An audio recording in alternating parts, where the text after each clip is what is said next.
E aí pessoal do nono ano, tudo bem? Eu sou o professor Fernando e vou trabalhar com vocês hoje o período entre guerras, particularmente os regimes autoritários e totalitários, do seu material didático, da página 2 a 14. Se você tiver com ele, pode acompanhar, se não, vai anotando, que eu sempre deixo as páginas lá embaixo.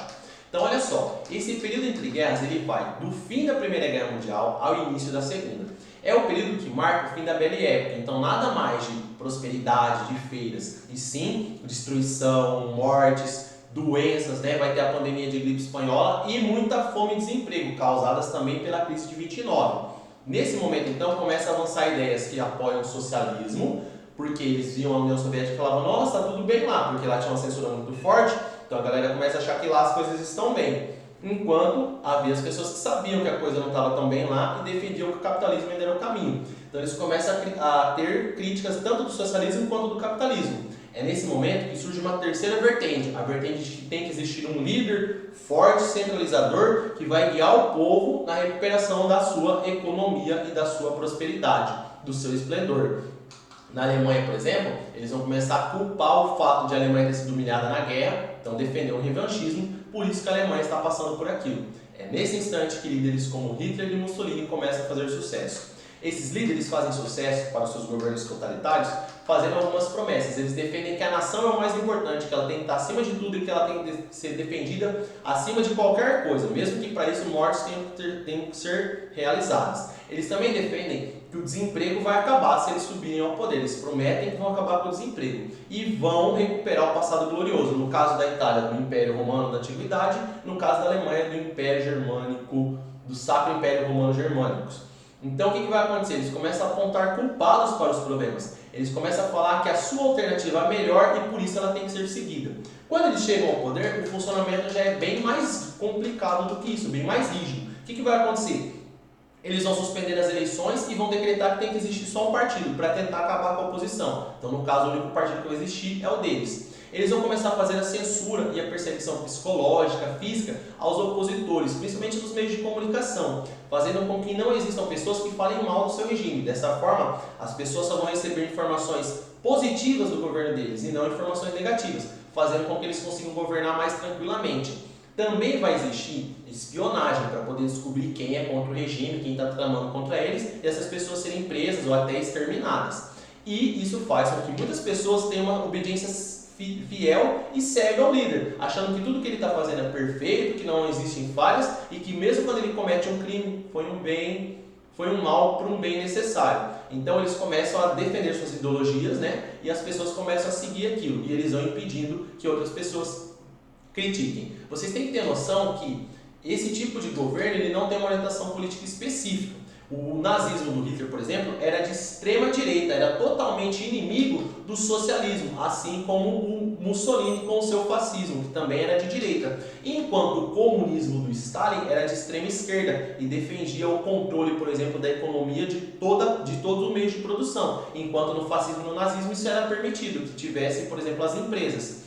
Esses regimes vão ser apoiados pelos burgueses contra o comunismo. Vocês vão entender mais à frente por quê. Mas não existe essa ideia de que são a mesma coisa.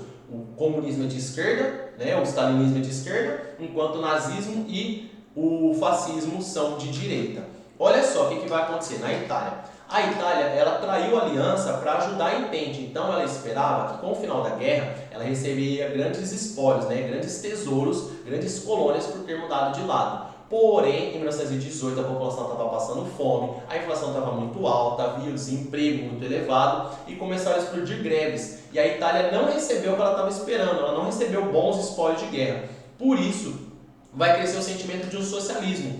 Com medo desse socialismo ser próximo ao socialismo soviético, os burgueses vão começar a apoiar o partido fascista, criado por Benito Mussolini. Então, o Mussolini era um ex-combatente de guerra e também jornalista, e ele defendia que para resolver o problema, para poder acabar com a crise, eles deveriam retomar o crescimento econômico, nem que fosse usando a violência, para acabar com as greves. Ele acreditava que as greves prejudicavam muito a população, prejudicavam muito o país e só atrasavam a economia. Por isso ele defendia que isso devia se tornar um crime, fazer greve. E para mostrar sua força, em 1922, ele convocou seus aliados, os chamados Camisas Negras, para fazerem uma marcha sobre Roma. Quando o rei viu aquilo, que tinha mais de 40 mil homens de camisas negras, ele acabou entregando para o Mussolini o cargo de primeiro-ministro. No governo, o Mussolini então vai aplicar as ideias do fascismo. Dá um pause e lê bem o que é a definição de fascismo aqui, ó. E depois o que vai acontecer? No poder, então, por meio de fraudes eleitorais, o Mussolini consegue maioria no parlamento. E agora ele vai ter o poder executivo, que está na mão dele, e o poder legislativo, que são os deputados, que vão aprovar tudo o que ele propor. Aí ele começa a perseguir opositores, cria o Partido Único, inicia a recuperação através de várias obras, então ele manda imprimir dinheiro e começa a criar várias e várias obras de reforma, de construções para poder gerar empregos, e isso vai fazendo com que o dinheiro comece a girar, e ele começa a ter até uma breve recuperação da economia. Para controlar a população, para que a população não critique e sempre pense todo mundo que está tudo bem, ele vai controlar os meios de comunicação e vai criar as corporações.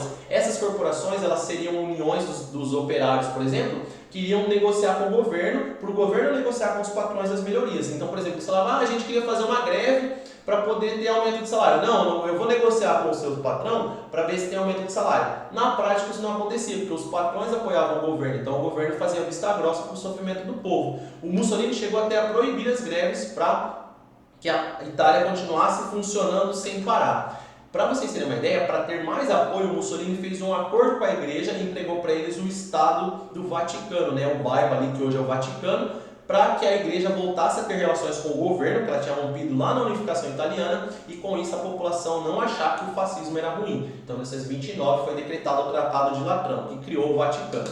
Na Alemanha a coisa foi um pouco diferente. Então, no último ano da guerra, os alemães depuseram o rei e criaram a República de Weimar. E eles começaram a receber punições após a guerra, mesmo traindo seu próprio rei. Começou a faltar recursos naturais, porque eles perderam territórios, começou a aumentar as dívidas, eles começaram a passar fome. Então eles começaram a aceitar empréstimo dos Estados Unidos, para tentar fazer a economia se recuperar. Porém, em 1929, quebrou a Alemanha junto com os Estados Unidos. Para vocês terem uma ideia, chegou a valer $1 na Alemanha milhares de marcos alemães, que era o dinheiro da época. Então a fome e o desemprego vão crescer. Por isso, a população começa a se aproximar das ideias do socialismo, principalmente os operários.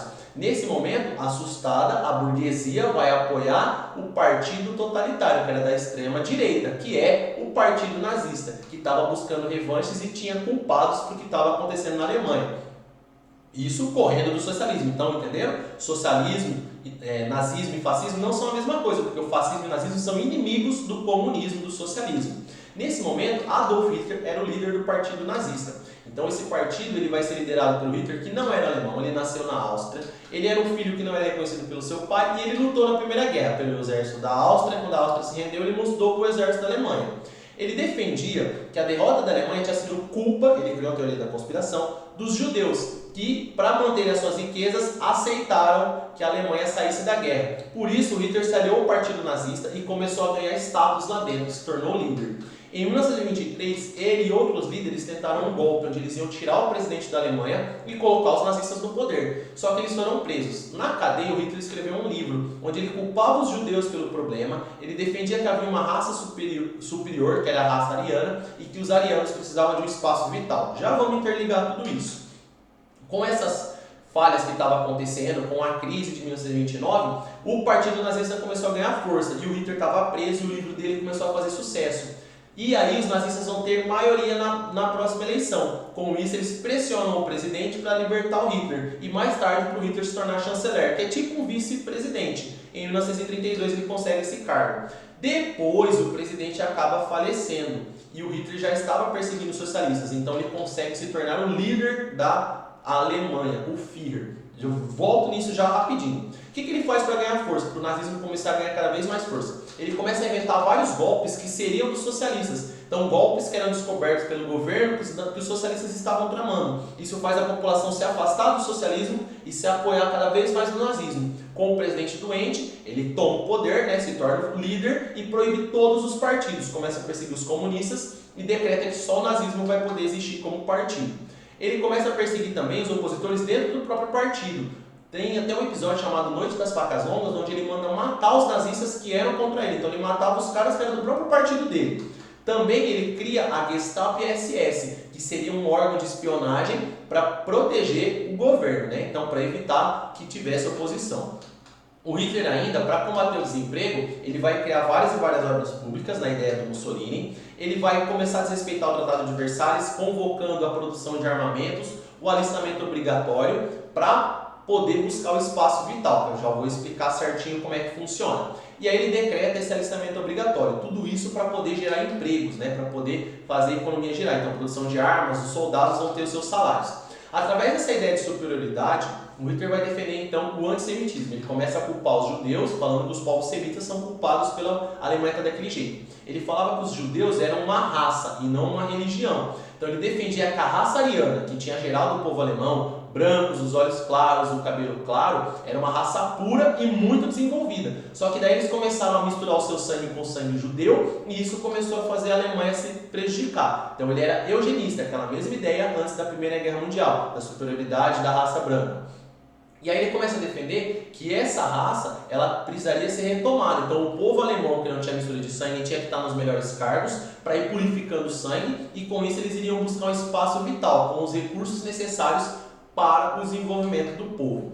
Para poder purificar, ele decreta em 1935 a Lei Nuremberg. Essa lei iria perseguir os judeus. Então ele separou os alemães de religião cristã dos judeus, então ele tornou os judeus uma raça e não mais só uma religião. Ele retirou dos judeus os direitos políticos, proibiu o casamento deles com outras pessoas, proibiu até os atos sexuais como um crime de quem tivesse ato sexual com judeu e demitiu os judeus todos do cargo público. E aí ele abriu espaço para colocar os povos alemães de outras religiões nesses cargos. E aí ele meio que acabou com o desemprego, ele cumpriu uma das suas promessas dessa forma. Depois, com o apoio da população, ele amplia as perseguições aos ciganos, aos estrangeiros, aos socialistas, aos homossexuais. Porque o Hitler defendia que a moral e o bom caráter deveriam ser defendidos, porque esses povos sujavam a cultura alemã e faziam a Alemanha ficar cada vez mais fraca. Governos autoritários vai ter algumas semelhanças com os governos totalitários. Então eles também tinham descontentamento com as crises, eles também tinham medo da Revolução Socialista, eles também buscavam salvadores. A diferença é que eles não eliminam toda a oposição, então não tem partido único muitas vezes, eles não controlam toda a imprensa, eles não têm uma ideologia e muito menos um culto ao líder. Então não tem esse culto cego, essa obediência ao cega ao líder. O primeiro exemplo que a gente tem é em Portugal, onde os militares tomam o poder com medo da crise e do socialismo e colocam em 1932 o Antônio Salazar, que é esse moço da foto aí. O Salazar vai determinar a existência de um único partido, a União Nacional. Porém, os outros partidos começam a atingir pequenos focos, mas ele não prende a galera, não persegue. Mas ele vai reprimir as manifestações contra o governo dele. Ele consegue governar até 1974. Perdão, ele governa até 1968, quando ele fica doente e sai. Porém, o sucessor dele fica até 1974, só saindo na chamada Revolução dos Cravos, que você pode pesquisar na internet depois para saber um pouquinho mais. Na Espanha, vamos ter um governo um pouco diferente, e a ascensão também diferente, também autoritário. Na Espanha, as eleições colocam no poder um presidente da esquerda, e aí as reações elas vão ser diversas. Os militares vão apoiar o Francisco Franco, que era um general que vivia no Marrocos espanhol, a invadir a Espanha. Nesse momento vai começar uma guerra civil, que vai durar de 1936 até 1939. O Stalin vai apoiar o presidente falando: aí velho, você consegue vencer os caras. Enquanto o Hitler e o Mussolini vão mandar soldados e armamentos para ajudar o Francisco Franco a tomar o poder. É a chamada Guerra Civil Espanhola. O Franco assume o poder e decreta que somente vai existir a falange espanhola. Esse é o Francisco Franco. Nesse período da Guerra Civil, por exemplo, os alemães bombardearam a cidade de Guernica, que motivou o Pablo Picasso a pintar esse quadro aqui, que é o quadro de Guernica, que mostra o sofrimento da população. No próximo momento, eu vou explicar para vocês as atividades. E aí, pessoal, vamos para a explicação das atividades agora rapidinho. Na questão 1, vocês têm que explicar a diferença entre o Estado totalitário e o Estado autoritário. É só voltar um pouquinho no vídeo que tem. Na questão 2, você tem que explicar a ascensão do Mussolini até se tornar primeiro-ministro, como que foi esse percurso. Na questão 3, vocês têm que explicar as ideias do Hitler de superioridade da raça ariana e do espaço vital, interligando os dois. A questão 4 é de X e vocês têm que marcar a incorreta, o que não era uma das características de um Estado totalitário. E na última questão, que nós chamamos de viagem no tempo, vocês vão ter que refletir como seria o nosso mundo se não tivessem existido os estados totalitários, o que teria de diferente, beleza? É só seguir aquela ideia do Flash, do De Volta para o Futuro, de que alguém voltou no tempo e o mudou. Bons estudos!